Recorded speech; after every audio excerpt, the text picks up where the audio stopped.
Okay, great.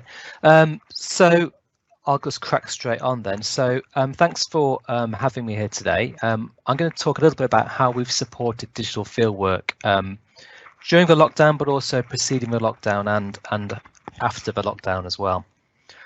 So my name is Joe Berry. I work for an institution called the Higher Education's Futures Institute, which is part of the University of Birmingham. And we kind of cover all the kind of e-learning side of things, digital education, and also the education development of academics as well, so academic CPD. So we're a centre which encompasses those different functions. And we've been doing quite a lot of work over the last few years around virtual field trips. And I'm going to go in and just show you what a couple of these things look like. I've put a couple of links in the announcements as well, just to give you an idea of what I mean when I say a virtual field trip, because there are various types. People think virtual reality. This is a much more low tech, but actually quite impactful way of doing it, which I want to talk to you about today. So if I go to my browser. So here's one example. So this is in a forest research centre, which is just north of Birmingham in Staffordshire, where we went in, and this is a closed site. The public can't get in there and students can't get in there normally. But there's some really interesting science going on in here. So we wanted to make it available to more people to have a look around. And as you can see, this system, we use ThingLink. I'll talk about that a little bit more later. Allows you to embed extra images and content, and people can move around from scene to scene and explore the environment. You can also embed little videos as well, like that one, for example. So that's the kind of technology we're looking at and we've been using. Similarly, there's one here in Norway, which is I'm going to try and pronounce this Hardangerfjall glacier. I hope there's no Norwegians watching who are just offended by mutilating their language. But a good example here, you can embed things like YouTube videos. So this scene, for example, this glacier is actually used in Empire Strikes Back, so that's a nice little engagement thing you can build in. So that's a technology. That's the kind of thing we've been creating, and we've also been building in some activities as well, so students can kind of look through this environment. This example here is a virtual survey, so they can look at the ground at various places around the glacier and count the vegetation, see what kind of vegetation is growing there. And this is all about primary succession. So you can see here there's nothing there to note, but they go through, they make notes, and they build up activities as they go in. So that's the kind of thing we've been doing. So I'll take a couple of steps back. Let me just go back into presentation mode.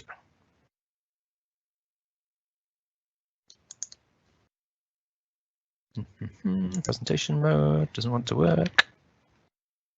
Okay, we'll just do it like this, it's fine. So the original impetus of this was around inclusivity. It was about students who couldn't get out to these locations and trying to give them access to it. So we actually went out on field courses with the academics, and we took the 360 images, pieced them together. And then afterwards, the academics and ourselves added in the extra information and any extra resources, videos, imagery, that kind of thing. Obviously, when COVID struck, all this stuff became much more relevant to many more students. So suddenly these field courses became the only way of experiencing a field course on these courses. There were some pedagogical drivers as well in the choice of this technology, the 360 scenes particularly. So this is a model from Lee Wong and Fung in 2010, which talks about factors enhancing learning outcomes. So you can see there we've got presence, motivation, the aspect of control and active learning. So actually going into these scenes and looking around and having the control to go where you want to, we felt would enhance the learning rather than just having a dry page on a website with a few photos in it, which is what was being done previously. There's also an aspect of these things which we didn't really anticipate, which is the power of narrative. So the idea you're actually going into a place. So this quote is from a school child, which we showed these things to. And they described it as a magic camera going into a secret forest, and that's effectively what it is. You're going through these gates into this secluded place you couldn't normally get to and looking around. And there's a power in that as well, it sticks in your mind. So historically, these things were quite hard to build. You need a level of technological competence. That was as recent as 2017 that was reported as a barrier. But in the last 3 or 4 years, really, the price of 360 cameras and the kit you can use and get hold of has come down significantly, and they're much easier to use. So this Fusion camera, I think, cost about 350 quid. You trigger it with a smartphone, and we just mounted it on a £40 tripod. And that's what captured the imagery I showed you earlier on. So it's not an expensive thing. And the benefit of delivering it through a system like ThingLink is that it gives you various modes of delivery. So you can embed it into the VLE, as you see there on the right. You can watch it on a smartphone, and you can also put it into VR mode as well. So that allows you to actually use the goggles and look around as if you're in the scene. So the ThingLink hosting is really critical to the way all this works and the way it delivers and the experience of the students. It's very engaging, as you've probably seen already from what I've shown you. We had a lot of engagement, and we took it out to one of the local schools, and the kids there absolutely loved it. Equally, we showed it to our Vice Chancellor, who you could say is a different end of the educational and age spectrum, for one of a better way of saying it, and he loved it as well. So it's a very kind of immediately engaging medium. And the bit we were missing really was what the students actually thought about it. So this year, obviously, it's a bit of a different year. Everyone, this is what they've got. They can't go out to Norway or to the Peak District. But the student feedback was really, really positive. So these undergraduates, first and second year undergraduates, and they really, really found it a useful and powerful tool, especially kind of when it's mixed up with the rest of the online learning methods of delivery.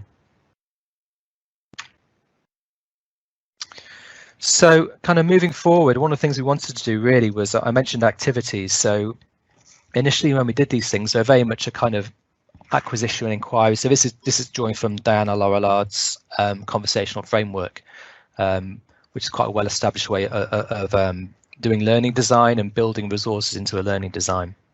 So you can see there, we've used the VLE as the context setting tool, and we link out to the virtual tours. And that allows you to build activities after it and put some context before it as well. So it makes it a much richer experience and a deeper educational experience. So you see, rather than just being about acquisition, going in and reading the knowledge, acquiring the knowledge, you're inquiring, you're looking around, and if you build the activities in as well, you're actually producing something as well. So another way of layering in that kind of learning, and that's quite easy to do. It embeds very nicely into all the VLEs as far as I know. So that's been a really kind of positive way forward. And I think this is looking to the future after COVID. This is the way we're looking at carrying on using these things. So when the students do go out on field courses, we can still use these as pre-trip work. So they kind of think a bit more about what they're going to see when they go out there. They're more prepared when they go out to the field. It will still be there for students who can't go out into the field themselves. But also as a kind of reinforcement activity after the event. So it's something that's not going to go away. I think now we've kind of proven the pedagogical value of it, as well as the prettiness, if you like. This is something we're hoping to embed into the curriculum longer term.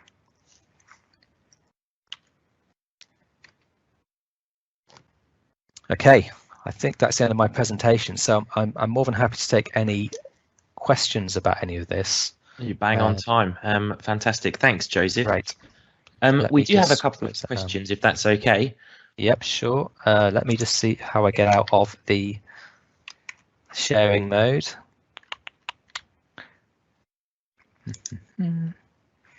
It's quite different in Teams Live, isn't it? There we go. There we go. I'm back. Great stuff. Okay. So one question I have, if that's okay, I keep doing this. The stuff looks really cool. I think it looks really good.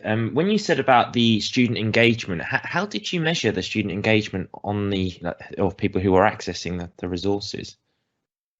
Yeah, so that was done on a module basis. So because it was embedded into, we've got these embedded across biosciences and GES, so geography and earth sciences. So that was part of the standard module evaluations that the lecturers were doing at the end of the term. So they just asked specific questions about those resources as part of the module evaluation. So that's where those comments came from. Fantastic. We've got a statement here more than a question. Someone said that Google Expeditions is a nice tool for digital field work. We have one question here. I've experimented with similar tools using H5P within Moodle as opposed to ThingLink. He says, I have used ThingLink in the past, so I guess my question is why ThingLink over H5P? Yeah, I mean, so we've been using ThingLink for 3 or 4 years, and it's always been very focused on media specifically. It's very kind of, I guess it came from a place where it's more about putting photos and 360 images online. H5P is a much more holistic platform, I believe, where you can build animations and graphics and things like that. But ThingLink's 360 tour tools have just always worked really well, and they're very easy to use. And also that kind of ability to display in virtual reality mode as well as flat on a screen. That duality of display we found really powerful, and it was just there baked into the product. It's also cheap as well, which is always a bonus. Well, that does always help. Yeah. We have one question here, and it's had quite a few likes. It's how do you address the accessibility issues in 360 field trips? Yeah. So that's a good one, and that's something what ThingLink have done with that is, I guess there's obviously different types of accessibility issues there. So anything textual in there, it's got the Microsoft screen reader built into it. So anything which is displayed as text, it's got a little symbol by it. If you click on that, it reads it out to you. Well, that's great. So that's a really good thing. Yeah, I mean, accessibility is a thing in terms of like navigating around these things. If you're visually impaired, obviously would be an issue. So that is a valid point. Yeah, so you would need, I guess, perhaps a more holistic textual version in those circumstances. But the screen reader is a great start. Someone has also said, are there any open source alternatives? Yeah, so ThingLink, as I understand it, is free to use. So we have a license which we only use really, because it groups together all the university stuff in one place and gives you an admin interface. But you can, I don't know if it's open source in the full meaning of the term, but you can certainly you can use other people's scenes and things which they create and things that you can take clones of them, and you can add your own layer on top of it. So I don't think it's open source in terms of Creative Commons license, but it is open in terms of allowing you to use other people's scenes and things like that. That's part of the licensing they have in there. Yeah, and I guess H5P is open source as well, isn't it, to a degree? Yeah, it's a similar model. I don't know about the Creative Commons degree in terms of how much it complies with that license, but there's certainly a sharing element to it. Well, I think that's all we have for questions. There might be a couple more in the Q&A, Joseph, if you could have a look in there. But we've had a lot of people saying how nice it looks and how great it looks. So thank you so much for taking the time to come and show everyone today. I think it's been really, really inspiring. Thank you. Great, no problem at all. Thanks for having me.